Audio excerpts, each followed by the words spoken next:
الحمد لله الحمد لله نحمده ونستعينه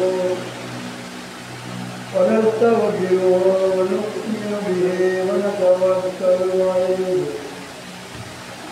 ونعوذ بالله من شرور أنفسنا ومن سيئات أعمالنا من يهده الله فلا مضل له ومن يضلل فلا هادي له نشهد أن لا إله إلا الله ونشهد أن محمدا عبده ورسوله اللهم صل على محمد وعلى آل محمد كما صليت على إبراهيم وعلى آل إبراهيم إنك حميد مجيد اللهم بارك على محمد وعلى آل محمد كما باركت على إبراهيم وعلى آل إبراهيم إنك حميد مجيد أما بعد فأعوذ بالله من الشيطان الرجيم بسم الله الرحمن الرحيم واستعينوا بالصبر والصلاة إن الله مع الصابرين صدق الله مولانا العظيم وقال رسول الله صلى الله عليه وسلم من يرد الله به خيرا يفقهه في الدين أو كما قال عليه الصلاة والسلام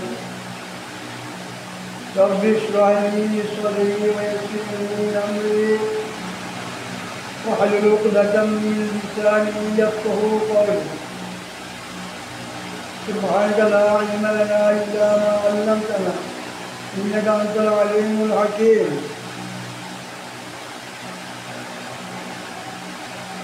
प्यारे हाज़रीन आज पवित्र जुमार दिन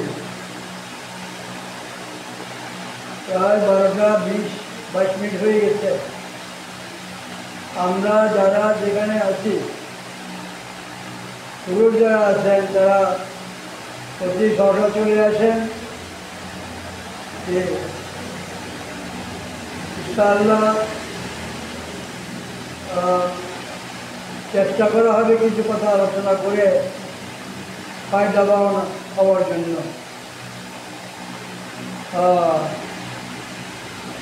বুখারী শরীফের একটা হাদিস সম্পর্কে আগে আলোচনা করেছিলাম। ছোট্ট একটা হাদিস রাসূলুল্লাহ সাল্লাল্লাহু আলাইহি ওয়াসাল্লাম করেছেন। قال رسول الله صلى الله عليه وسلم بلغوا عني ولو آية أو كما قال عليه الصلاة والسلام الله حبيب أكاين أمبر تازاي مدينة سيدنا المرسلين كبير المرسلين أبوالهم المقوين محمد رسول الله صلى الله عليه وسلم في حديث المجد شرط حديث بلغوا عني আমার তরফ থেকে তবলিগ করা পৌঁছায় দাও বল্লিগু আন্নি আমার পক্ষ থেকে বল্লিগু আন্নি ওয়ালাউ আয়া। যদি একটা কথা তুমি জানো ইসলামের আল্লাহ পাকের কালামের আমার জবানের কথা যদি কোথাও যেটুকু জানো তুমি এটা একটা শব্দ হলো একটা কথা হলে তুমি মানুষের কাছে পৌঁছায় দাও। আল্লাহু আকবার আল্লাহু আকবার। হজ্জাতুল বিদা যে রাসূলুল্লাহ সাল্লাল্লাহু আলাইহি ওয়াসাল্লাম হজ করেছেন প্রায় 6 লক্ষ সাহাবাকে সাথে নিয়ে। কথাটা আগের পরিচালনা করে বলেছিলাম, এই হাদিসের মেজাজটা এটা প্রত্যেকে আছে কোন সময় কথা বলেছেন যে আজবুল বেদা যে এই রাসূল ইসলামের হায়াতের শেষ ফল যেটা, এরপরে কয়েক মাস পরে ইন্তেকাল করেছেন, বিরোধীকে দরবার করেছেন। তো হজ আরাফাতের ময়দান যেন হয় শেষ করে তারপরে সেদিনে চলে আসতে হয়, বেলাটুকুর আগে আরাফাতের ময়দান ফিরে আসতে হয়, জুল লাইফে আসতে হয়। সরি, যেটা এর আগে একটা কি দিনের আগে যেটা সেখানে রাত কাটাতে হয়। সেখানে বিশাল জায়গা, সেখানে কোনো ঘর বাড়ি দোকান বাজার কিচ্ছু নাই, কোনো কিছু আগে দরকার হয় না। সবার জন্য মানুষের ব্যবস্থা করতে ব্যবস্থা আছে। কিন্তু খোলা মাঠের মধ্যে লক্ষ লক্ষ উজ্জ্বলের গ্রাম, সেখানে আরাম করে অবস্থান নেই। অর্থাৎ পরের দিন 10 জিলহজ শেষ করার পরে বেলা ডুবার আগে আগে আমাদের মধ্যে ছেড়ে আসতে হয়। এখান থেকে বড় 6 মাইল 7 মাইল হবে, একটু বেশি না। আগে চলে আসতে পারে, কোনো যানবাহন চলে আসতে পারে। রাত্রিটা মুদ্রার মধ্যে, এটা মুদ্রার ব্যাপার, এটা আমাদের মধ্যে কথাটা আছে। এমদা মাসের আরাম যেটা মসজিদটা আছে, যেখানে সুরক্ষা তার বউ বাড়িছিলেন, সেখানে মসজিদ এসে মাসের আরাম বলা হয়। যে পাশে খুব দিকে বড় বড় পাহাড়, এখানে সাথে সাথে সংলগ্ন এখানে পাহাড় আছে। যাই হোক, তো সেখানে অবস্থান নিতে হয়। একদম খোলা ময়দানে মানুষ পড়ে থাকে, কোনো কষ্ট কোনো অসুবিধা নাই। যদি ঝড় বৃষ্টিও হয়, যদি খুব গরম হয়, মানে আজীব ভাব লক্ষ লক্ষ লক্ষ সেখানে আপনার সেখানে হজ উপলক্ষে এখানে তিনি মুদ্রালেখা অবস্থান করা ওয়াজিব। তাদের কাজ শেষ করার পরে আরাফাতের ময়দান থেকে মুজদালিফায় রাত্রি কাটানো এটা ওয়াজিব, কিন্তু ওদের 6টা ইয়ে আছে ওয়াজিব। যাই হোক, তো রাত কাটে তারপরে সেখান থেকে ওই মিনাতে সরকারকে কঙ্কর মারার জন্য কেউ কঙ্কর নিতে পারে, আর অন্য কোনো কাজ নাই। এবার যা করবে, একটা নামাজ পড়বে, দ্বিতীয় নামাজ পড়বে, ফজর নামাজ পড়ে সেখান থেকে ব্যাক করবে। আবার মিনার যে তাঁবু আছে সেই তাঁবুতে একটা অবস্থা দিতে হবে, তাহলে যেখানে আসতে হয়। এখন সমস্ত সাহাবায়ে-কেরাম সেই মিনার মধ্যে হাজির হয়েছেন, রাসূলুল্লাহ সবাইকে খেতাব করে সম্বোধন করে একটা কথা বলেছেন, ও আমার সাহাবীরা, ও আমার সাহাবারা, আমি যে কথা বলছি, আল্লাহ পাক আমাকে যে দায়িত্ব দিয়েছেন, দিনের কথা, কথা পরিপূর্ণভাবে তোমাদের কাছে পৌঁছাবার জন্য আমি কি সেই দায়িত্ব পালন করছি? আমি সেটা করতে করছি? আমি যে কথা বলছি কথাটা বোঝে নাই। রাসূলুল্লাহ কষ্ট করতে চান, সবাই এক আওয়াজে সবাই বলছেন কব্বাল্লাকা ইয়া রাসূলুল্লাহ, নিশ্চয়ই আপনি রাসূল, আপনি যা পৌঁছাইছেন, আমাকে তবলিগ করছেন, পৌঁছাইছেন মানুষের কাছে। এই কথা বড় বড় রসুল কী হলেন?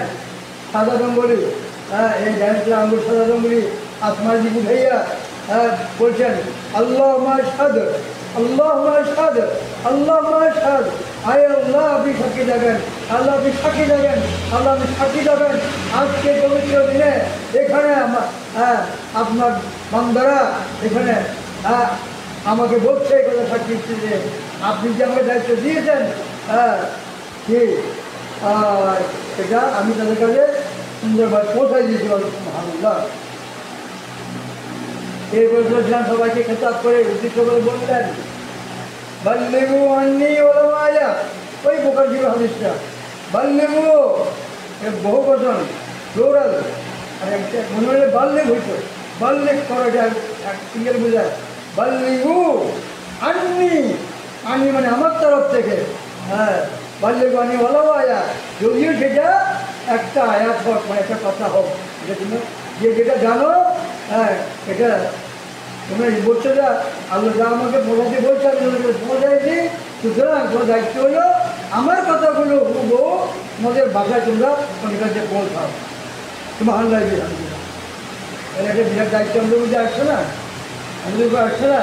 এখন যারা হজ করে তারা তো ওই মিনা মজানো যায়, সেখান থেকে আর যে আলাউদ্দিন মজারে গিয়ে হজ করে আবার মুদ্রা বাড়াতে থাকে, আবার মিনা আসতে হয়, মিনা 3 দিন অবস্থান করতে হয়, অনেক পরীক্ষার কথা না সেখানে। তাহলে একই হাল একই অবস্থা, ওই কথাগুলো ইয়াদ আনতে হবে, খেয়াল আনতে হবে এবং আমল আনতে হবে। আল্লাহ ওই কথাগুলো বুঝলে আমাদের তৌফিক দান করেন। ওই গায়ের জোরে কোনো কথা না, কোনো আলেম ওলামার কথা বানানোর কথা না, কোনো মোল্লা মুন্সি এটা বানানোর কথা না, হ্যাঁ আমার ওপর কোনো বানানোর কথা না। বোখারি সই হাদিস বিল করতে ভালো লাগে, এই অভিশাপ করে ইমান থাকবে না। আমি বলি রাখো মিয়া, অনেক কথা আছে, কী কও কি বুঝো, আমি কম বুঝি নাকি? নামাজ বলে নিজে কেউ ঘাটতে রাবি করে কেউ তো বলে থাকে, তাই ইচ্ছে তাই ইমান থাকবে না, ইমান থাকবে না। তো যাই হোক, এখন সেই দিনই দায়িত্ব পৌঁছানোর জন্য যে দায়িত্ব যেটা কথা বলা হলো এতক্ষণ, সেগুলো এটা আমাদের দায়িত্ব, আমরা কাঁধে নিয়ে যে আমাদের করতে হবে কিনা, যে যতটুকু জানতে তো হবে। এলেন শিকার একটা কথা বলে রাখি, এলেন শিকার কোনো বয়স নাই মানে কি একটা নিজেরই কোনো বয়স নাই, এই দুদিন এলেন শিখবে তারপর শিখবে তা নয়। শেষ দম পর্যন্ত অর্থাৎ শেষ দম পর্যন্ত নিজেদের শিখতে হবে। তলবুল ইলমি ফরিদাতুন আলা কুল্লি মুসলিম, শরীফে আছে قال رسول الله صلى الله عليه وسلم তলবুল ইলমি ফরিদাতুন আলা কুল্লি মুসলিম। হ্যাঁ এলেম, দিনী এলেম তলব করা, দিনী এলেম তলব করা কি প্রত্যেক মুসলমান নারীর উপরে ফরজ আল্লাহু আকবার, কত বড় কথা। তাহলে আমরা কী করে বলে থাকবো, কী করে অলস বলে থাকবো? 1 কদম 2 কদম, 1 বছর 2 বছর 10 বছর 20 বছর 50-60 বছর 100 বছর হলে তো 200 বছর হলে তো নিজের থেকে যেতে হবে আমাদেরকে। যাবো কোথায়? ওই মাটির নিচেই যেতে হবে আমাদেরকে। দুনিয়ার স্থান সকল ভোগ বিলাস, হ্যাঁ সকল ভোগ বিলাস, অর্থ সম্পদ ধন বিড়ি বাচ্চা এটা ওটা যা কিছু আমরা করি না কেন, হ্যাঁ যদি যত বড়ই হয়, কিন্তু আমাদের ওই মাটির ঘরতে ঢুকতেই হবে হবে হবে হবে। সুতরাং আমরা এই জিনিসগুলো জানবার চেষ্টা করি। হ্যাঁ যার দিন ভালো, আছে দিন খারাপ, আর দিন খারাপ। আল্লাহ করতে বলেছেন ظهر الفساد في البر والبحر بما كسبت أيدي الناس। ظهر الفساد, ফিতনা ফাসাদ, গোলযোগ বিশৃঙ্খলা, হ্যাঁ এগুলো প্রত্যেকে প্রকাশ পায়। কীভাবে প্রকাশ পায়? ظهر الفساد في البر অর্থাৎ স্থলভাগে, পাহাড়ে এবং জলভাগে। স্থলভাগ আছে না, আসমাদের আছে না, বা মহাসাগর আছে না, অর্থাৎ সমগ্র পৃথিবীর ভিতরে কি এই স্থলভাগ জলভাগে যত রকম ফেতনা ফাসাদ গোলযোগ বিশৃঙ্খলা হবে, সবগুলো জিনাতায় জিন্নাত, সবগুলো মানুষের হাতের কামায়। অর্থাৎ মানুষ নিজের কি থেকে করে নফসের থেকে ধোকায়, নফসের ধোকায় পড়ে, সদের ধোকায় পড়ে একটু গোলযোগ বিশৃঙ্খলা করতেছে। এটা আমার কথা না, এগুলো কি আল্লাহ কথা, আল্লাহর বাণী, পাক কালামের বাণী। জহরাল ফসাদু বাড়ি বাড়ি বিমার কথা বাজায়, এই যে মোটিভগুলো আসতেছে এটা মানুষ নিজেই বদাবল করে গাফতি করে এলাফেলা করে নিজের উপরে নিজে নিয়ে আসে। বিনা কথা বাজায় জিনিয়ার আগে মানে হাতে, তাদের হাতের কারণ মানে কি তাদের নিজের কারণে করতেছে। আল্লাহ বুঝ করতে হবে জানতে। আজকে দেখছি ভয়াবহ অবস্থা লাগতেছে। হ্যাঁ আমি আগেও বলেছিলাম, হ্যাঁ কোনো বোকার কথা না, যে গায়ে জোর কোনো কথা না, পরিষ্কারভাবে যে এলেমের উপর আমার বিশ্বাস হয়েছে, যে গভীরভাবে স্টাডি করেছি, তফসিরে বলেন, হাদিসে বলেন, আপনি বলেন, আর লেখালেখি করেছি, সেটা বলতেই পরিষ্কার করে, হ্যাঁ বাঁচবার কোনো উপায় থাকবে না। এমন সময় আসবে, হ্যাঁ, কে কাছ থেকে পালায় নিজেকে আগে বাঁচানোর চেষ্টা করবে, এটা এসে ফোন কেন থাকবে না। হ্যাঁ, এই ঘর বাড়ি, এই জন সম্পদ, এই আত্মীয় স্বজন, এই ভাই বেড়াদার, এই আহলো আয়াল কত আছে, পরে বেরিয়ে যেতে হয় না। এটা করতে শোনার কথা দেখেন, তখন কোথায় ছিলাম আমরা, যে কোথায় ছিলাম, কোথায় গেছিলাম, কোথায় পালাইছিলাম, পাহাড়ে জঙ্গলে গুহায়, এতে পালাইছিলাম তো এটা সরকার কাছে এখন নিষেধ না, কিন্তু সব কিছুর সাথে নিতে পারছি আমরা, গরমে নিতে পারছি, আপনি টাকা বলে নিতে পারছি, ঘরের মাংসমা নিতে পারছি। হ্যাঁ, এমন তো হয়েছে যে অনেকে কি এরকম কিম্মত করে হয়ে গেছে যে কী হবে, আমরা বুড়া মানুষ, এখানে বুড়া মানুষ মারা যায় নাই। হ্যাঁ, সব ইতিহাস তো আছে, জানা আছে, এখানে সব জায়গাতে এরকম হচ্ছে, লক্ষ লক্ষ মানুষ কীভাবে কী হয়ে গেছে হলো, এরকম কি হত্যাকাণ্ডের সম্মুখীন হলো। কেন হলো, কী কারণে হলো, সব একমাত্র উদ্দেশ্য, একমাত্র কারণ হচ্ছে ওইটাই যে মানুষ তার থেকে নিজের মানে ক্ষমতা বলে, নিজের যোগ্যতা বলে, যেটা বলেন, হ্যাঁ, নিজেই কিছু করে নিই। এখানে কোরআন শুনে কী আছে, এটা দেখার সুযোগ নাই, হ্যাঁ, করে পড়বার নাই, তার কারণে যেটা এরকম বিস্তৃতি লাভ করে সকলেই কষ্ট পায়। এমনকি হ্যাঁ, এই নিষ্পাপ এই পশু পাখি, জীব জানোয়ার, এগুলো গাছপালা তরুলতা, এগুলিও কষ্ট পায়। আল্লাহ আমাদের বুঝবার তৌফিক দান করেন। আজকে কত বছর পর্যন্ত আজকে ফিলিস্তিনে মুসলমান কষ্ট করতে বলা কি অপরাধ, যে মসজিদ আকসা আমাদের প্রথম ক্যাবলা ছিল। হ্যাঁ, মসজিদ আকসা আমাদের প্রথম ক্যাবলা ছিল। আমরা সেই ক্যাবলা সম্বন্ধে খবর রাখি, কেন এটা হয়েছে, কীভাবে হয়েছে। রাসূলুল্লাহ যখন আপন ধর্মের মক্কাবাসীর থেকে যখন দুশ্মনীর থেকে এই হওয়ার পরে আল্লাহ পাকের হুকুম হইল ইজ্জত করার জন্য মদিনা চলে গেলেন। কিন্তু এটা তো নিজের জন্মভূমি, আমি নিজের ভাষায় বলতেছি, এই জন্মভূমি ত্যাগ করার সময় বারবার জন্মভূমির দিকে, মক্কার দিকে তাকাচ্ছেন, মক্কা আমি তোমাকে ছেড়ে যেতাম না যদি আমার কওমের লোকেরা এসপাদা যদি আমাকে এখান থেকে এরকমভাবে আমাকে ভাই করে না দিত বা এরকম দুর্ব্যবহার না করতো, কখনো মক্কা তোমাকে আমি ছেড়ে যেতাম না। আগে ইসলাম যুগের আগে যে কথা আছে, কুম্বুল ওতান ইমান, হ্যাঁ, যেসব প্ল্যান মেন অঙ্গ কুম্বুল ওতান, হ্যাঁ, ওতান দেশ ইমান, ইমান, হ্যাঁ, রাসূলুল্লাহ মক্কা থেকে মদিনায় হিজরত করে গেছেন, কাটাইছেন, সেখানে যদি বলি থাকেন নাই, সেখানে আল্লাহ পাকের তরফ থেকে খাস রহমত নাজির হয়েছে, একদম পর্যন্ত রাসূলুল্লাহ সেখানে কাটাইছেন, এবং সেখান থেকে ইসলামের প্রচার হয়েছে মদিনা থেকে। তুমি হাল্লাই আলহামদুলিল্লাহ, যান মদিনা দেখে আসেন। হ্যাঁ, কিচ্ছু না টাকা পয়সা কিচ্ছু না, এগুলো আজাদের কাজ নেই, হাতের ময়লা, এই টাকা কোনো কাজ দিবে না ভাই। এই চালা বড় বড় টাওয়ার বানানোর কোনো কাজ দিবে না, এগুলো মেশাকার হয়ে যাবে না খুব। এই যুগ সময় আসছে যে খুব কাছে একবার পরিষ্কারভাবে হাদিসের উল্লেখ আছে, তখন কী হয় পরিষ্কার। গতদিন হিন বলে তাকে ইয়ে কথা আছে হাদিস শরীফে,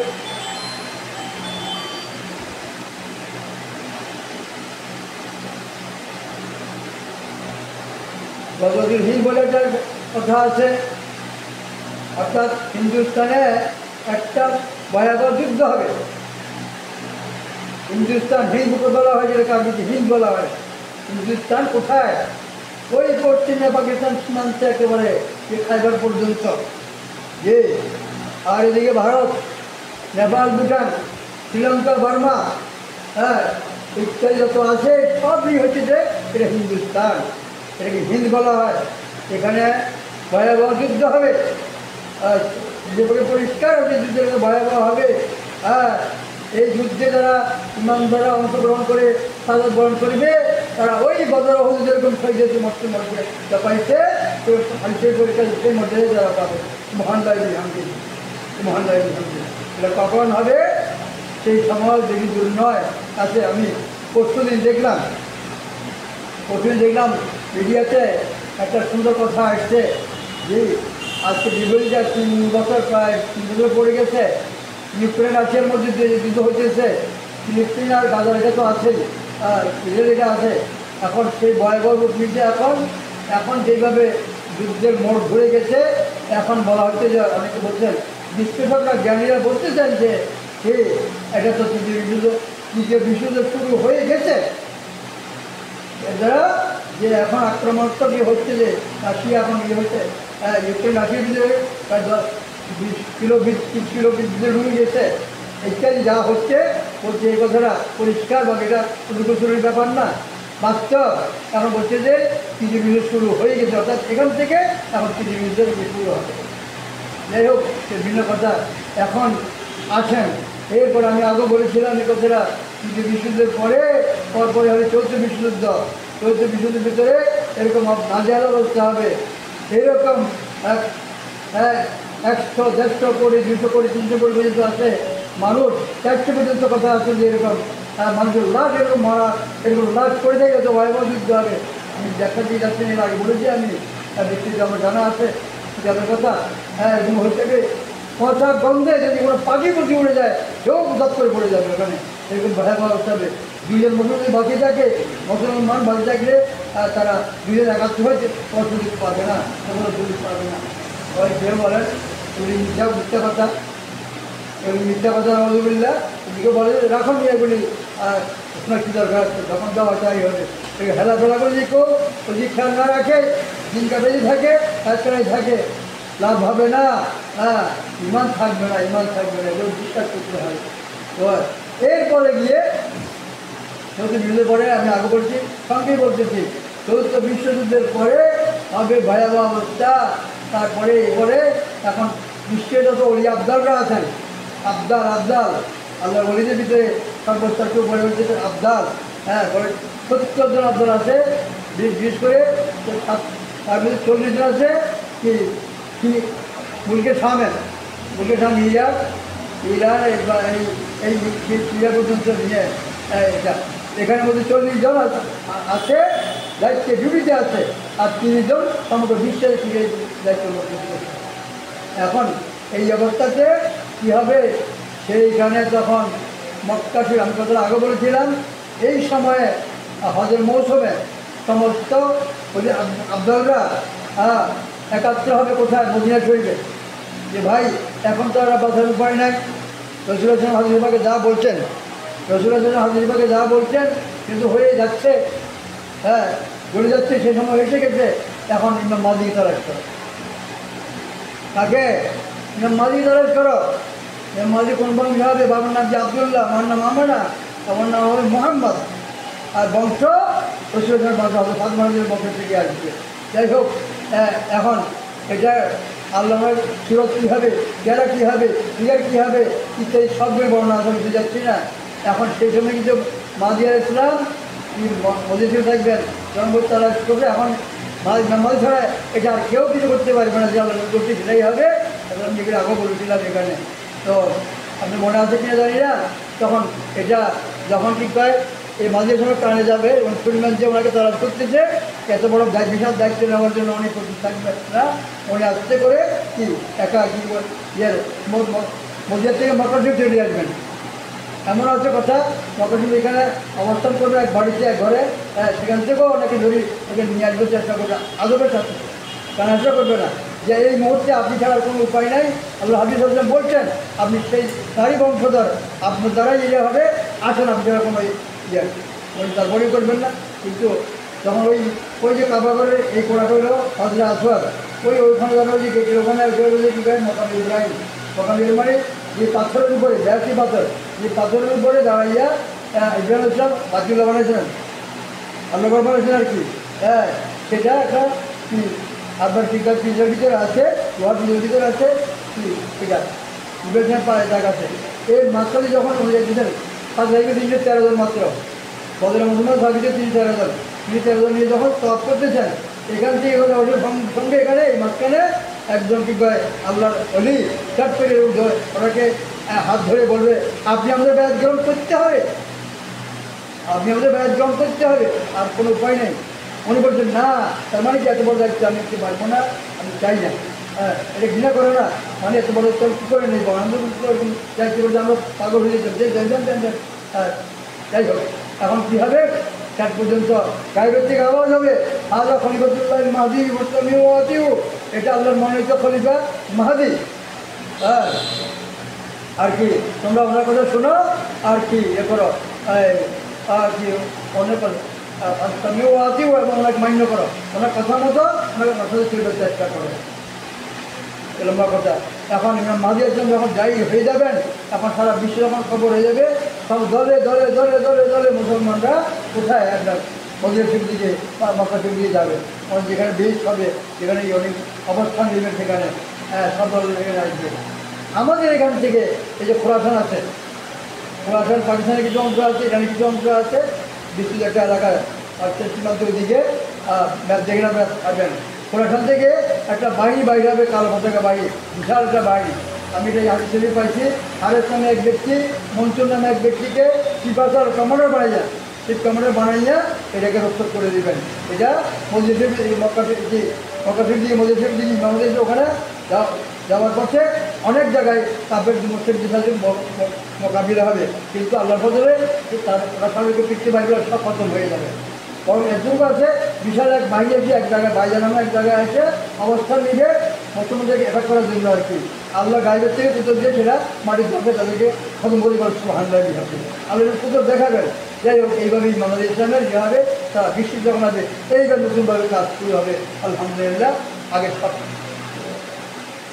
প্রায় এরকম ৬-৭ বছর পরে যাইয়া কী হবে, আপনার টিচার সব নিজেদের আসবে, সেটা অন্য কথা। আমার কথা বলার উদ্দেশ্য হচ্ছে, ভাই আমরা একটু সেদিকে নজর রাখি।